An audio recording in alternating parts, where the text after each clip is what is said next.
Hello বন্ধুরা, তোমরা সবাই কেমন আছো? পম্পা টুদার চ্যানেলে তোমাদেরকে আরেকবার স্বাগত। এখন হচ্ছে গরমের সিজন, গরমে আম সবাই অল্প কম বেশি সবাই ভালোবাসে, আবার তার মধ্যে এই অত্যাধিক গরমে আইসক্রিমটা মোটামুটি সবাইরই ভালো লাগে। তাই আইসক্রিম আর আম দুটোকে একসাথে মিলিয়ে ম্যাঙ্গো আইসক্রিম আজ আমি বানিয়েছি, তোমাদের সাথে সেই রেসিপিটাই শেয়ার করব। দেখো ম্যাঙ্গো আইসক্রিম, এটা দেখতে যতটা সুন্দর হয়েছে এটা খেতেও ততটাই সুন্দর। এটা বানানো খুব সহজ, মাত্র 3টে উপাদান দিই আর ম্যাঙ্গো আইসক্রিম বানানো যায়। চলো আইসক্রিমটা এবার আমরা বানিয়ে ফেলি।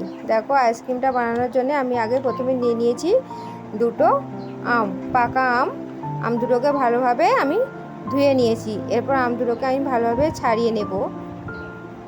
ছাড়িয়ে আমের ভেতরের অংশটা আমি বার করে নেব। দেখো আমটা ছাড়িয়ে আমি আমের সত্ত্বটা আমি বার করে নিয়েছি। এই আমটাকে ভালোভাবে পিস করে আমি আটিটা বাদ দিয়ে সবটা নিয়ে নিয়েছি আমের অংশটাকে। দেখো আমি এটা একটা মিক্সি জারের মধ্যে নিয়ে নিয়েছি আমটাকে ভালোভাবে ব্লেন্ড করার জন্য।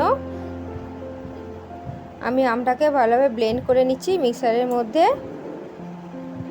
আমটা আমার ব্লেন্ড করা হয়ে গেছে। দেখো আমের পুরো সত্ত্বটা আমার রেডি হয়ে গেছে। এটাকে আমি একটা পাত্রে ঢেলে নিচ্ছি।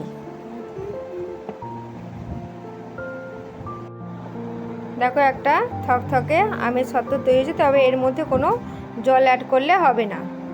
পুরো ঘন একটা আমের সত্ত্ব তৈরি হয়েছে। এরপর আমি হাফ লিটার মতো দুধ নিয়ে নিয়েছি, যেটা আমি গ্যাসে বসিয়ে দিয়েছি জাল দেওয়ার জন্য। তবে দুধটা আমি গরুর দুধ নিয়েছি, আর যদি কেউ প্যাকেট দুধ নাও তাহলে চেষ্টা করবে ফুল ক্রিম দুধ নিতে। ফুল ক্রিম দুধ নিলে তবে আইসক্রিমের টেস্টটা বেশি হবে। দেখো দুধটা আমি জাল দিয়ে নিচ্ছি। দুধটা অনেকটা জালও হয়ে গেছে, জাল দিয়ে দুধটা অনেক ফুটে ফুটে কমেও এসেছে। এরপর এর মধ্যে দিয়ে দিলাম আমি স্বাদ মতো চিনি।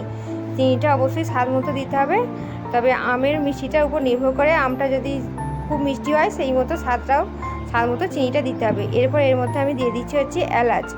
তবে দুধের যে কোনো জিনিস বানালেই তাতে এলাচ দিলে তার টেস্টটা খুব সুন্দরই হয়, তবে এলাচ দিলে আইসক্রিমের টেস্টটা খুব একটা সুন্দর হবে, তাই এলাচটা দেওয়া। এরপর আমি একটা অন্য বাটিতে নিয়ে নিয়েছি 1 চামচ মতো কর্নফ্লাওয়ার। কর্নফ্লাওয়ারটাকে আমি একটু জল দিয়ে ভালোভাবে গুলিয়ে নিচ্ছি। এবার কর্নফ্লাওয়ারটাকে আমি এই দুধের মধ্যে দিয়ে দেব। দুধের মধ্যে কর্নফ্লাওয়ারটা দিলে দুধটা অনেকটা ঘন ঘন ভাব হবে, তাই কর্নফ্লাওয়ারটা দিলে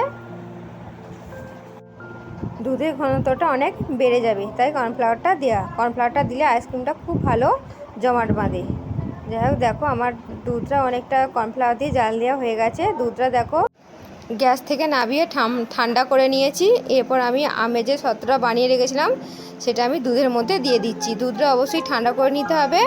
এবার ভালোভাবে একটা স্প্যাচুলার দিয়ে দুধের সাথে আমটাকে ভালোভাবে মিক্স করতে হবে। এরপর এর মধ্যে আমি আমটার মধ্যে দিয়ে দিয়েছি 1 চিমটি মতো নুন। দেখো স্প্যাচুলার দিয়ে আমি ভালোভাবে দুধটার সাথে আমটাকে মিক্স করে নিচ্ছি। খুব ভালোভাবে মিক্সটা করতে হবে। দেখো কর্নফ্লাওয়ার দেওয়ার ফলে এবং আমটা দেওয়ার ফলে দুধটা কতটা ঘনত্ব হয়ে গেছে। দেখো আমার মোটামুটি মেশানো হয়ে গেছে আমটাকে দুধের মধ্যে। এবার আমি এটাকে আইসক্রিম বোলের মধ্যে দিয়ে দেব। আমি নিয়ে নিয়েছি আইসক্রিম মোল্ড। এবার এর মধ্যে আমি দুধটাকে দিয়ে দেব। দুধের ঘনত্বটা খুব সুন্দর হয়েছে। দেখো কতটা একটা থিকনেস ভাব এসেছে।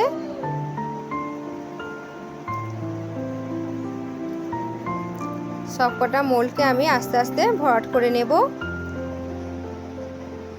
সবকটা মোল্ডে আমার আইসক্রিম ভরা হয়ে গেছে। এবার আইসক্রিমের ঢাকনাগুলো দিয়ে আমি এগুলোকে ডিপ ফ্রিজে দিয়ে দেব, দিয়ে সারা রাত রেখে দেব। আমি এবার এটাকে ডিপ ফ্রিজে দিয়ে আসি। সারা রাত রেখে আমি কাল সকালে আইসক্রিমগুলোকে বার করব। দেখো রাত পার হয়ে গেছে, আইসক্রিম আমার জমাট বেঁধে গেছে। আমি সকালবেলা আইসক্রিমটাকে আমি বার করে নিয়েছি, দিয়ে একটুখানি বসিয়ে রেখেছিলাম, যার ফলে আইসক্রিমটা মোল্ড থেকে ভালোভাবে ছেড়ে যাবে। আমি দুটো আইসক্রিম বার করে তোমাদেরকে দেখাচ্ছি। দেখো আইসক্রিমটা কত সুন্দর জমাট বেঁধেছে। আইসক্রিমটা দেখতে কতটা সুন্দর হয়েছে। আইসক্রিমটা খেতেও ঠিক ততটাই সুন্দর হয়। এইভাবে গরমে তোমরা ম্যাঙ্গো আইসক্রিম বানিয়ে খেতে পারো। এটা দেখতেও যতটা সুন্দর, খেতেও ঠিক ততটাই সুন্দর।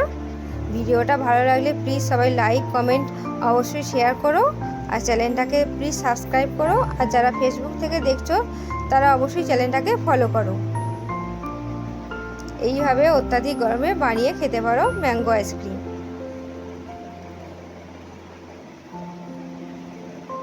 আইসক্রিমটা কত সুন্দর হয়েছে। আমার ছেলে তো খায় বলে রেডি হয়ে বসে আছে। ভিডিওটা এখানেই শেষ করছি, আজকের মতো এই পর্যন্তই, টাটা।